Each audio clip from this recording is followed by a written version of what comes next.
అందరికీ హాయ్ అండి. ఇప్పుడొచ్చేసి ఇదైతే మగ్గం వర్క్ బ్లౌజ్ అండి. మగ్గం వర్క్ అయితే నాకు బార్డర్ వస్తుంది గదా! శారీలోని బ్లౌజ్ పీస్‌కు వీళ్ళు వేరే హాఫ్ పట్టు క్లాత్ తీసుకొనైతే వేసుకున్నారు. ఇది పైన వర్క్ ఏపిచ్చుకున్నారు. కింద మనమైతే బార్డర్ బ్లౌజ్ యొక్క బార్డర్ అయితే జెయింటింగ్ చేయాలండి. చూసారా ఎంత బావుందంటే చాలా బావుందండి. ఇలా పైన వర్కు, కింద బార్డర్ అయితే సూపర్‌గా ఉంది. ఇప్పుడు అది ఎలా జెయింట్ చేసుకోవాలి ఏందైతే చూపిస్తాను. ఇలా అయితే వర్క్ ఏసి ఇచ్చేసారండి వర్కర్స్. చూసారా? ఇప్పుడు ఈ బార్డర్ అయితే వాళ్ళకున్న దాని నుంచి నేను కట్ చేసుకున్నాను. చూసారా? మనం ముందుగానే కొలుచుకోండి. బార్డర్ అనేది మన హ్యాండ్ పొడవుకు సరిపోకపోతే అటు సైడ్, ఇటు సైడ్‌కు నార్మల్‌గా వాళ్ళు ఏదైతే క్లాత్ ఉందో ఆ క్లాత్ జెయింటింగ్ చేసుకున్నా సరిపోతుంది. నాకైతే సరిపోయిందండి. ఇలా నేనైతే కొంచెం క్లాత్‌ని ఫోల్డ్ చేసుకొని, వాళ్ళు వర్క్ ఎక్కడైతే వేసుకున్నారో పైన దాని పక్కన నుంచే క్లాత్‌ని ఫోల్డ్ చేసుకుంటూ చూడండి ఈ విధంగా. కొంచెమే ఒక పావించు క్లాత్ లోపలికి ఫోల్డ్ చేసి సింగిల్ ఫుట్ అయితే తీసుకున్నాను. ఎందుకంటే మనకు వన్ సైడ్ వర్క్ ఉంటుంది కదా! మనము నార్మల్ ఫుట్ తోటైతే మనకు అంత నీట్ ఫినిషింగ్ రాదండి. మనకెందుకంటే పూసలనేవి తడుతూ ఉంటాయి. అదే సింగిల్ ఫుట్ తీసుకున్నామనుకోండి ఇలా, నీట్‌గా తీసుకొని దీని పైన నుంచి చూసారా ఈ విధంగా వేసుకుంటూ వెళ్ళిపోవడమేనండి. ఇలా కొంచెం కొంచెంగా క్లాత్‌ను ఫోల్డ్ చేసుకుంటూ సింగిల్ ఫుట్ యూజ్ చేశామనుకోండి, మనకు ఆ ఫోల్డింగ్ చేసిన క్లాతు ఏదైతే ఫోల్డింగ్ చేస్తున్నామో దాని పైన నుంచే స్టిచ్ వస్తుందండి చూసారా? ఈ విధంగా నీట్‌గా ఎలాంటి బ్లౌజెస్‌కైనా సరే వర్క్ ఉన్న వాటికి బార్డర్ జెయింట్ చేయమన్నప్పుడు ఇదే ప్రాసెస్‌లో జెయింటింగ్ చేసుకున్నామనుకోండి చాలా బావుంటుంది.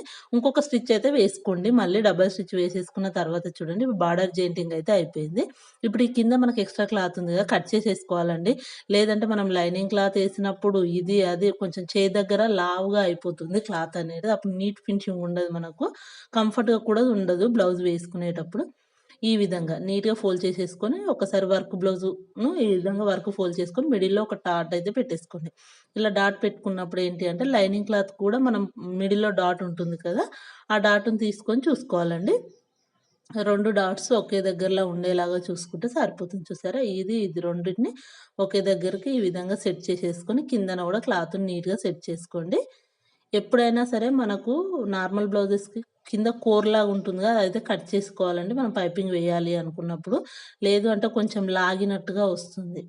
చూసారా? ఈ విధంగా నీట్‌గా దాని పైన లైనింగ్ క్లాత్ పెట్టి స్టిచ్ వేసేసుకోండి మొత్తం. నీట్‌గా స్టిచ్ వేసుకుంటూ వెళ్ళిపోవడమేనండి. చూసారా? ఈ విధంగా వచ్చేస్తుంది. ఇలా నీట్‌గా స్టిచ్ వేసుకుంటే మనకేంటి అంటే ఫినిషింగ్ అనేది నీట్‌గా ఉంటుంది. ఈ కింద చిన్న ఆ కోర్‌లాగా ఉన్నది కట్ చేసేసుకోండి ఈ విధంగా. ఇలా నీట్‌గా కట్ చేసేసుకుంటే సరిపోతుంది. చూసారా? మొత్తం మనం డబుల్ స్టిచ్ వేసేసుకుంటే బ్లౌజ్‌కు లైనింగ్ క్లాత్ అనేది అటాచ్ అయిపోయింది చూసారా? ఇప్పుడు కిందనొచ్చేసి నార్మల్‌గా మనం ఎప్పుడు ఏసే విధంగానేనండి నార్మల్‌గా నేనైతే గోల్డ్ వేయకుండా బార్డర్ గోల్డ్‌లో ఉంది గదా! అని జెప్పేసి అదే వాళ్ళు వర్క్ వేయించుకున్న క్లాత్ తోటే పైపింగ్ అయితే వేసేస్తున్నానండి. చూడండి ఈ విధంగా.